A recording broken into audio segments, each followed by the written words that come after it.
सुप्रभात बच्चों, आज हम आपकी पाठ्य पुस्तक हिंदी के पाठ 18 का अध्ययन करेंगे, जिसका शीर्षक है अपठित गद्यांश। तो चलिए पाठ को पढ़ते हैं और जानते हैं अपठित गद्यांश के विषय में विस्तार पूर्वक क्या होते हैं, किस प्रकार से इनका प्रयोग होता है। पाठ 18 अपठित गद्यांश।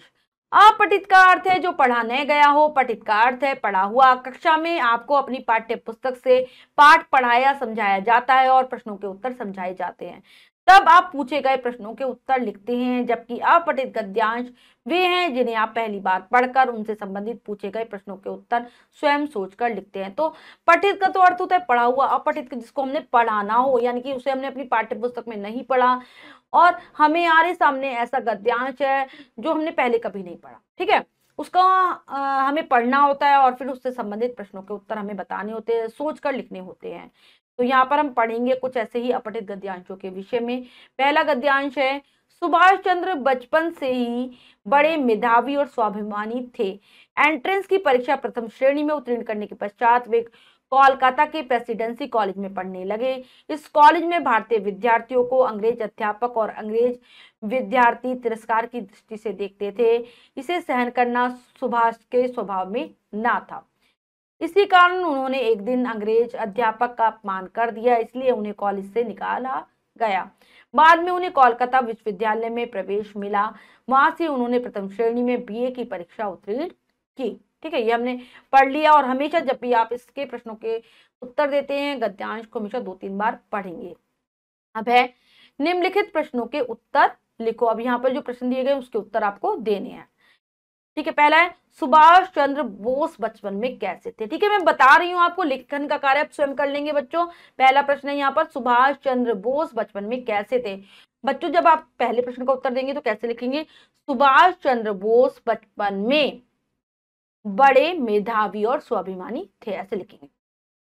उन्हें प्रेसिडेंसी कॉलेज से क्यों निकाला गया, क्योंकि उन्हें प्रेसिडेंसी कॉलेज से इसलिए निकाला गया क्योंकि उन्होंने एक अंग्रेज अध्यापक का अपमान कर दिया था।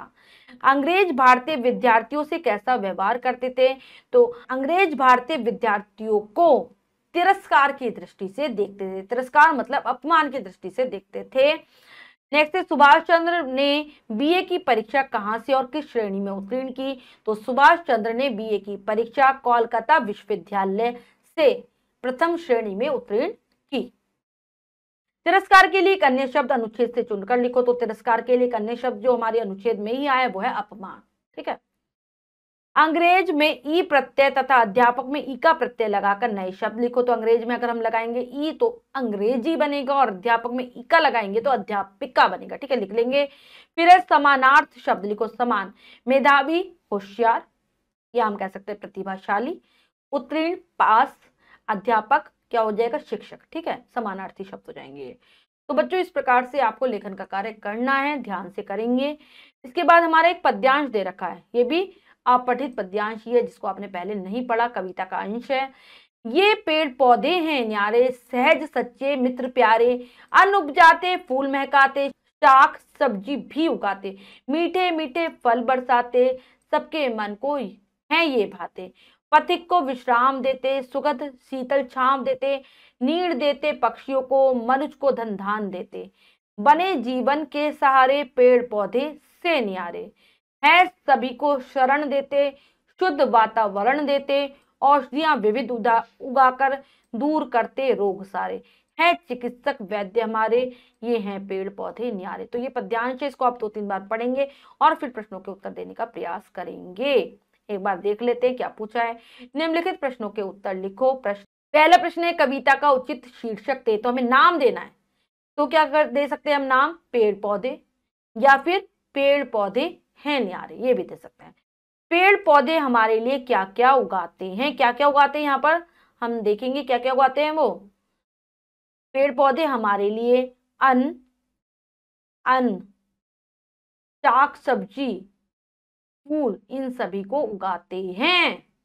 तो बच्चों यहाँ पर हमें बताना है पेड़ पौधे हमारे लिए क्या क्या उगाते हैं। तो यहाँ पर जितने भी नाम हैं वो सब लिख देंगे। आप लिखेंगे पेड़ पौधे हमारे लिए उगाते हैं अन्न, फूल, शाक सब्जी, ठीक है, और इसके अलावा क्या करते हैं, औषधियां, ये सब हमारे लिए उगाते हैं। कौन से? पेड़ पौधे। पेड़ पौधे यात्रियों की कैसे सहायता करते हैं? क्या करते हैं पेड़ पौधे?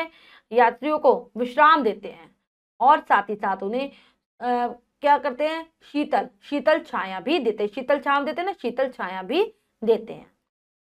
अब है इन विशेषण शब्दों के विशेष्य कविता में से ढूंढो।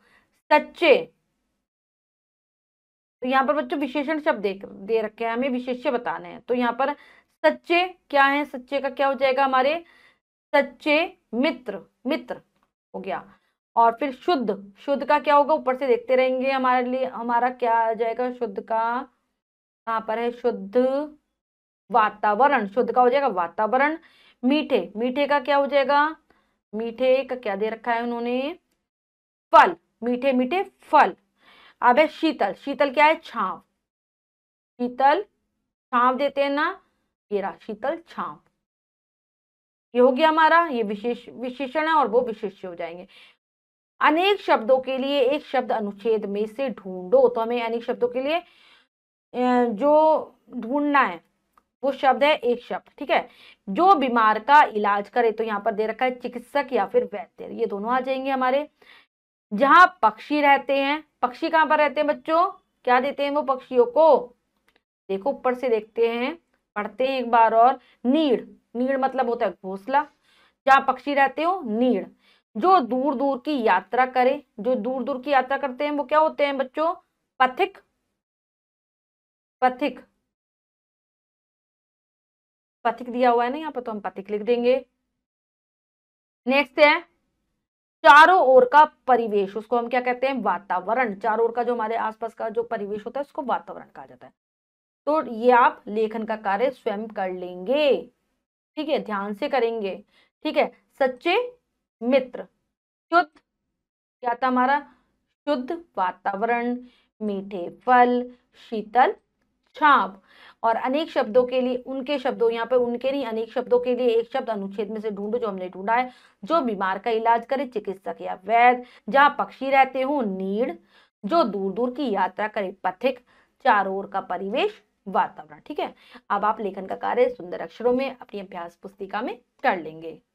बच्चों, हमने पाठ को ध्यान से पढ़ा और जाना। अपठित गद्यांश के विषय में ऐसा कोई लेख, कहानी या पाठ का अंश जिसे हमने पहले नहीं पढ़ा है, अपठित गद्यांश कहलाता है। इसमें हमें सोच समझकर प्रश्नों के उत्तर देने होते हैं और हमेशा अपनी तरफ से कुछ भी नहीं लिखना होता। जो गद्यांश में दिया गया है उसमें से ही प्रश्नों के उत्तर खोजने होते हैं। आशा करती हूँ ये पाठ आप बहुत अच्छे से समझ गए होंगे। पाठ को फिर से जरूर पढ़ेंगे। मिलते हैं अगली कक्षा में नए पाठ के साथ। तब तक के लिए स्वस्थ रहिए, प्रसन्न रहिए। धन्यवाद।